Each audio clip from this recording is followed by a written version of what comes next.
euh, les rêves, les songes. Tu te poses beaucoup de questions à chaque fois que tu rêves. Ou bien des personnes qui disent je ne rêve pas. Voilà.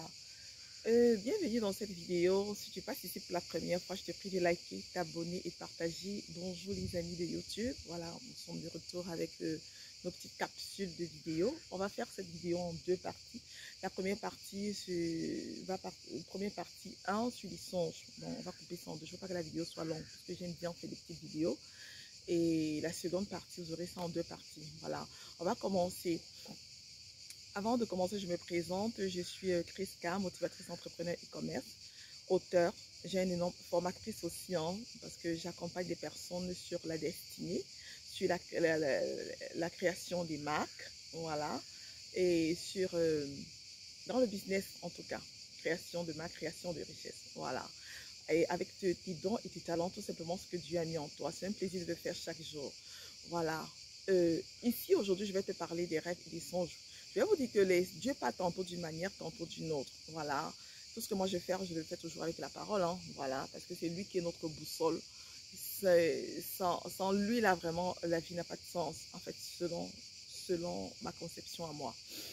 Et on a toujours l'habitude de dire que les choses nous ont surpris. On n'a pas vu ça venir, on ne savait pas, voilà. Ou bien il faut que tu ailles consulter pour qu'on te dise, il faut que tu... Non, non, je vais te dire que quand tu as ta relation avec Dieu, en fait, Dieu parle à tout le monde. C'est juste qu'il y a d'autres qui ont développé cette réception-là. Quand Dieu parle, ils comprennent rapidement ce que Dieu est en train de leur dire. D'autres non, ils sont tout perdus, ils sont dans la distraction, ils sont dans le bruit, ils ne savent même pas la potentialité elles savent même pas la potentialité qu'elles ont. Elles se laissent encore distraire partout. On se dit que non, il y a une catégorie de personnes à qui Dieu peut parler, où on est tout le temps derrière les pasteurs pour leur demander de l'aide, pour leur demander de prier. C'est vrai, c'est bien beau, mais toi aussi, il faut que tu sois capable. Si le pasteur n'est pas là, tu fais quoi?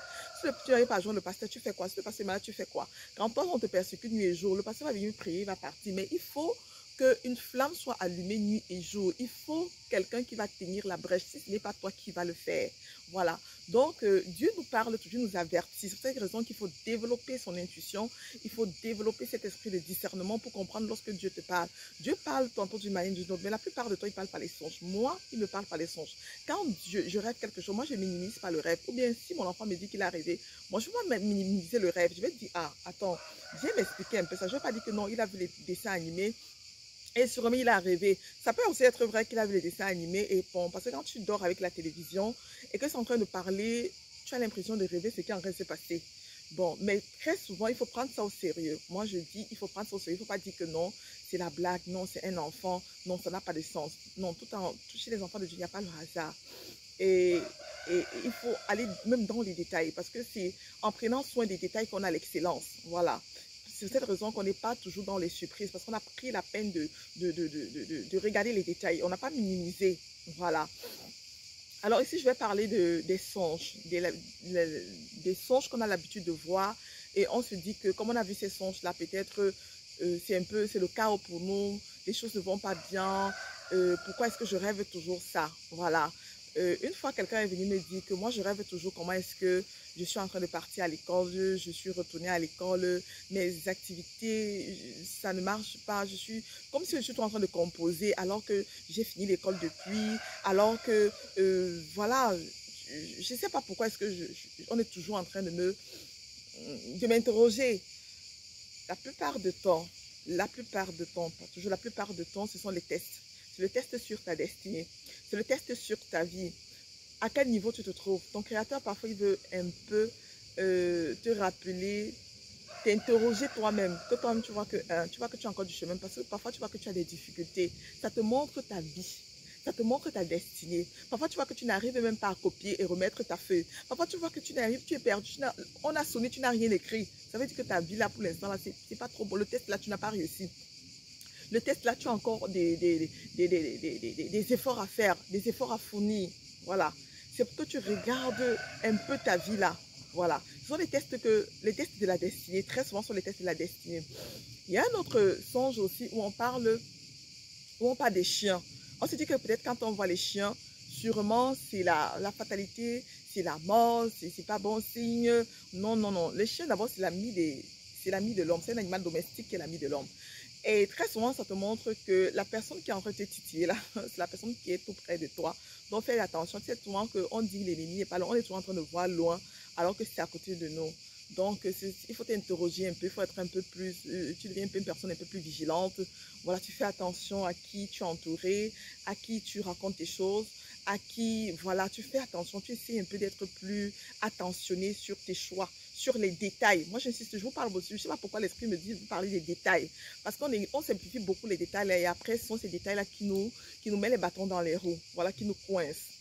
Et l'autre rêve aussi que j'aimerais partager, l'autre songe que j'aimerais partager avec toi aujourd'hui, c'est les rêves où tu es en train de manger. Par exemple, tu te rends compte que tu n'as pas les dents, tu as perdu toutes tes dents. Les dents déjà symbolisent le pouvoir, la puissance. Parce que si tu n'as pas les dents, comment est-ce que tu vas mastiquer? Voilà. Comment est-ce que la beauté même, tu vois, quand tu n'as pas les dents, tu ne veux même pas ouvrir ta bouche. Tu es très mal à l'aise, tu ne veux pas ouvrir ta bouche parce que tu as l'impression d'avoir perdu cette assurance-là. Tu as l'impression de ne pas être toi, voilà. C'est pas bon. Quand tu n'as pas les dents, ça veut dire que tu peux pas mastiquer, tu ne peux pas croquer. Tu as perdu ce pouvoir, cette assurance-là, cette beauté-là. Donc, il faut encore essayer de revoir encore. Quand tu as des songes comme ça, pose-toi un peu des questions. Essaie de revoir un peu qu'est-ce qui est en train de dandiner là. Voilà. Qu'est-ce qui ne fonctionne pas bien. Donc, prenez pas toujours les choses du mauvais côté. Parce que c'est quand on est dans la peur que le pire arrive.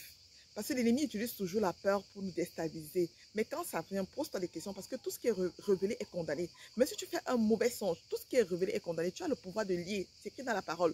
Tout ce qui sera lié sur la terre sera lié dans les cieux. Alors même si tes songes n'ont pas été bien, même si tes songes n'ont pas été bien, tu as ce pouvoir de te lever et d'annuler ces songes-là. Voilà. Et un autre songe aussi que j'aimerais partager rapidement avec toi, c'est la nudité. Voilà, c'est la nudité. Tu rêves que tu es nu. Voilà, tu rêves que tu es nu. Tu rêves que tu n'as pas de vêtements. La nudité, c'est un peu comme, je peux dire, la liberté. Voilà, je peux dire la liberté. Tu vois, quand tu veux aller nager, tu veux faire ta douche, tu veux faire ton bain, même quand tu déshabilles l'enfant pour donner le bain à l'enfant est tout content. Parce que l'enfant se sent libre, l'enfant se sent déchargé, l'enfant se sent reconnecté. Même toi également, quand tu prends ta douche, tu es fier, tu te sens vraiment, voilà. Donc, c'est pas tellement mauvais lorsque tu rêves que tu es nu. Bon, ça dépend maintenant dans quel contexte tu rêves. C'est pour ça que les rêves dépendent maintenant de tout le contexte de comment est-ce que tu as vu ton rêve du début jusqu'à la fin. C'était dans quelles circonstances? Parce que si c'est un rêve où tu es nu devant les gens, devant toute une foule, c'est pas bien. Ça veut dire que ta vie est exposée, ta spiritualité, tu n'es pas couverte, voilà. Tes projets, toutes tes choses, c'est exposé. Voilà, tu n'es pas à l'abri. Voilà, tu n'es pas à l'abri tout simplement. Donc maintenant, c'est à toi maintenant de voir est-ce que je m'expose trop? Est-ce que je passe le temps à montrer? Donc, tu vois, parce que j'ai des personnes qui ne savent pas se contenir. À toute personne a déjà dévoilé. On ne dévoile pas tout à tout le monde. Donc, c'est ça la nudité. Tu vas venir te mettre nu. Qui va donc couvrir alors ta nudité? Maintenant, la personne à qui tu t'es dévoilé peut être cette personne-là qui est là pour te mettre les bâtons dans les roues. Tu fais comment? Voilà. Ça peut être que tu ne t'es pas révélé à la bonne personne. Donc, quand c'est comme ça veut dire que peut-être une personne qui est trop exposée. Donc, maintenant, il faut que tu essayes de te recadrer, de te recouvrir et de prendre un peu des précautions. Voilà. Quand tu as ce genre de songe. Et le dernier songe que je vais partager avec vous, on va revoir dans la seconde partie, c'est quand tu es enceinte. Voilà. Quand tu es enceinte, c'est très beau, c'est bien. Tu peux être enceinte spirituellement. C'est un projet que tu as vu. Tu peux être enceinte physiquement, c'est un petit bébé que tu vas mettre. C'est toujours une joie, c'est toujours une grâce. Quand tu es enceinte, ça veut dire que tu as un beau petit projet que tu portes. Il faut juste bien tenir ce projet. Il faut bien demander la direction à Dieu par rapport à ce projet qui te révèle jusqu'à la fin. Par rapport à ce projet pour que tu puisses bien mener ton projet à terme. Et tu vas savoir que quand tu as un projet, un bébé pareil que Dieu te montre à l'avance, c'est parce qu'il tient à ce que tu puisses jouir de cela. Et maintenant, il faut faire attention. Il ne faut pas aller te livrer n'importe comment. Pose-toi des questions. C'est sur quoi? Ou bien, ça veut dire que peut-être tu dormais et pourtant, il y a le projet que Dieu t'a dit de faire depuis, tu tournes.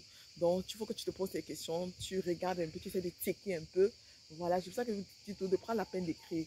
Quand on écrit, on se rend compte qu'il y a des choses qu'on devait faire qu'on n'a pas fait. C'est cette raison que si tu n'as pas ton planificateur, planifie ton succès, il faut l'avoir parce que ça doit être à ton chevet. Ça doit être dans ton sac. Partout où tu es, quand il y a un petit truc là, petite révélation, tu notes. La révélation n'est pas seulement quand on dort. Même quand on parle là, même quand on médite là, quelque chose va te venir à l'esprit, il faut noter. Après, tu vas te rendre compte que tu as oublié. Donc, quand tu es enceinte là, c'est très bon. Vraiment, c'est très bon. Tu vas juste sceller ça dans le sang de Jésus, prier pour ce projet. Voilà, que ce projet puisse aller jusqu'à terme. Cette grossesse, ça puisse voir le jour. Voilà. Je viens d'arrêter ici en vous disant de toujours nous suivre, de vous abonner, de partager, de rester scotché et que nos formations sont ouvertes. La formation transformation de ordinaire extraordinaire. Si tu n'es pas encore passé dans ce programme, parce que je suis sûre que tu détiens plein de choses en toi, voilà, qui doivent voir le jour. Tu as plein de potentialités, tu as plein de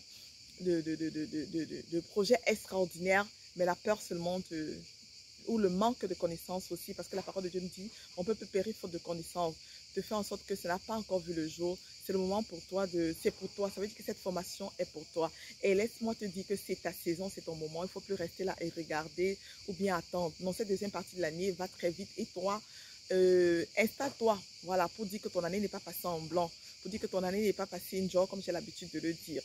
Alors, je vous aime, mais Dieu vous aime encore plus. On se retrouve pour la deuxième partie de notre vidéo.